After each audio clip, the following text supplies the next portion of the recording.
You are angry because he's exposing the kingdom of devil and the kingdom of evil. Eh? Then I want to awega. Anabamba. Why you jagia? Why you jagu pontu? Why you jagu roaka?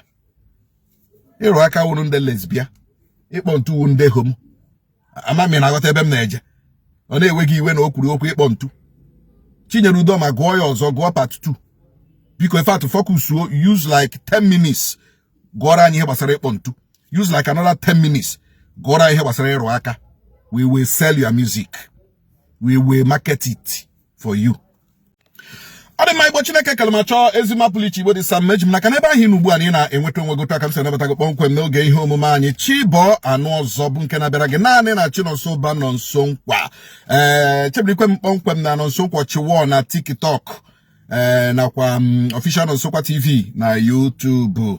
Ade mma n'ụbọchị nke tata kponkwe anyị ga atule ya bụ $9 million ọchịchị etiti kwụrụ a lobbying company, lobbying firm na mba America ka ha counter the story of Christian genocide na Nigeria.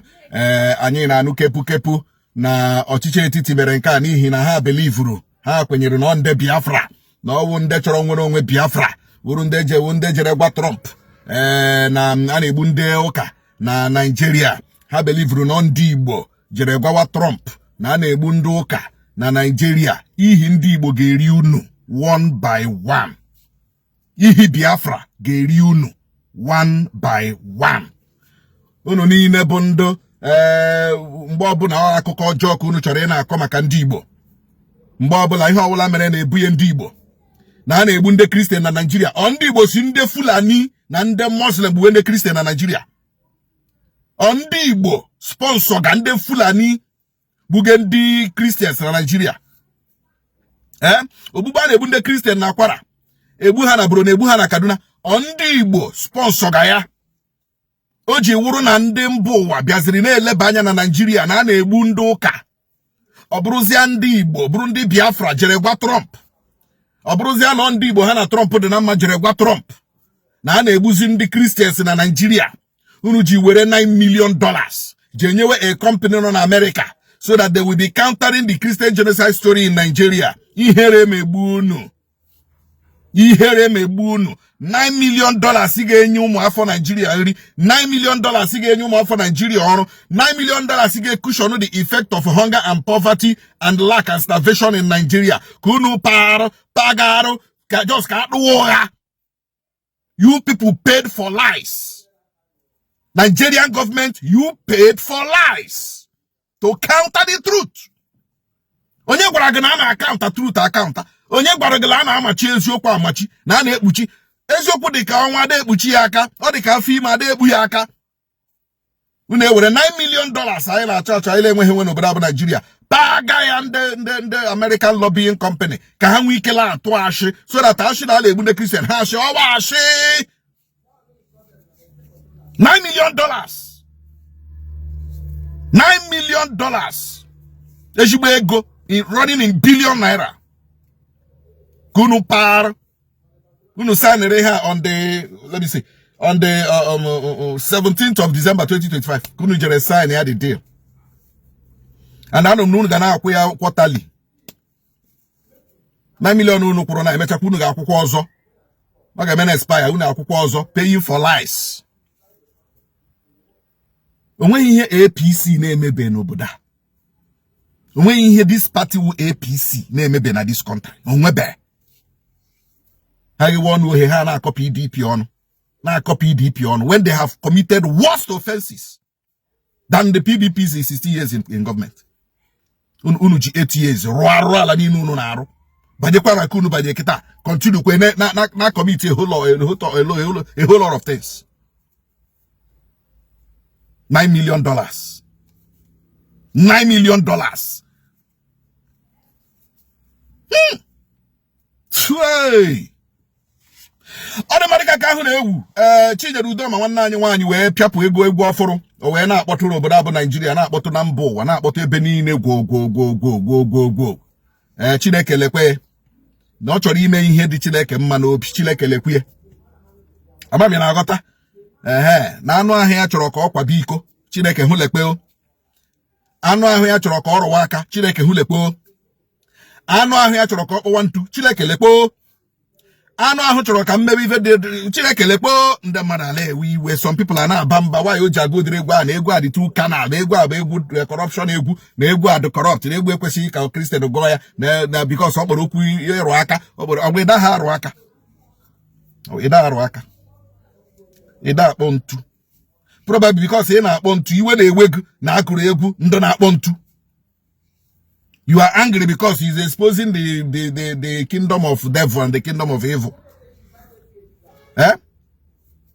Ndị na-akpọ ntu awega ana abamba why you ji agụ ya why you ji ekwu okwu ịkpọ ntu why you ji ekwu okwu ịrụ aka wụrụ ndị lesbia ịkpọ ntu wụ ndị homo amami na-aghọta ebe m na-eje ọ na-enweghị iwe na o kwuru okwu ịkpọ ntu.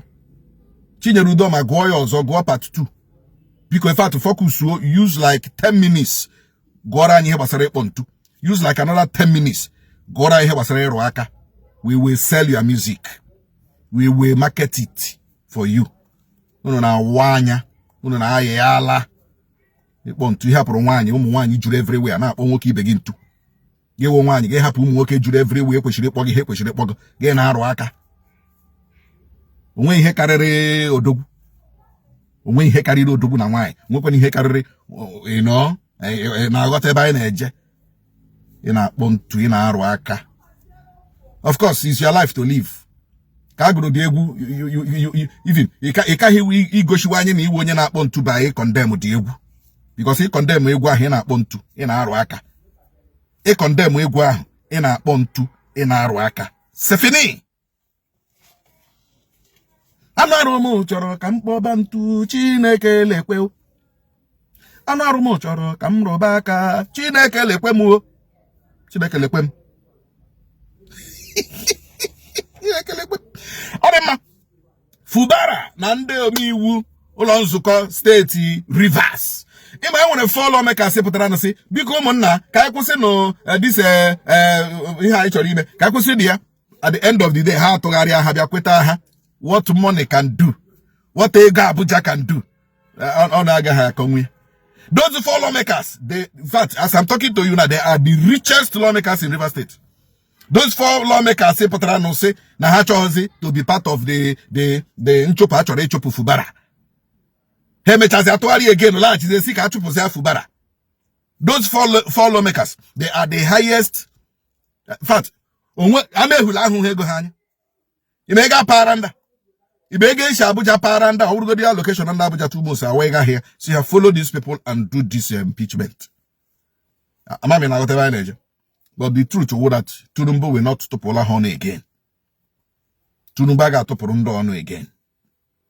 We are even the president self. I am a baby. Peter Biajola, where is the president? One year born. So, one year may born a Gabiano Bia, whatever I got to. Oh yes. Now what a bemneja. Oh yes. So Fubara. Yes, I know me with the go court order. Stopping the CJ, the chief of judge, from accepting whatever has Sigime. It's okay. Let the war continue to rage in Rivers. Ebushin and Aishina de Hunuma. Ma wikegi, ma Fubara ge ma mehulegi. 3 of you. You all many Rivers in Ununaka. Wike. Fubara amehule ihe ọbụla mere Rivers n'unu n'aka. Ọ dị m ebe ka anyị na-abịakọta kpamkpam bụ ihe omume anyị chiba n'ọzọ ebe nke bịara gị kpọmkwem na Chinonso Ụba nọ nso nkwa chebiri m na nso kwachiwo na TikTok na Professional Nsokwa TV na YouTube ka chi na-efe ga na-egojibela m nnekọbachi gajibela anyị niile siriri awerere.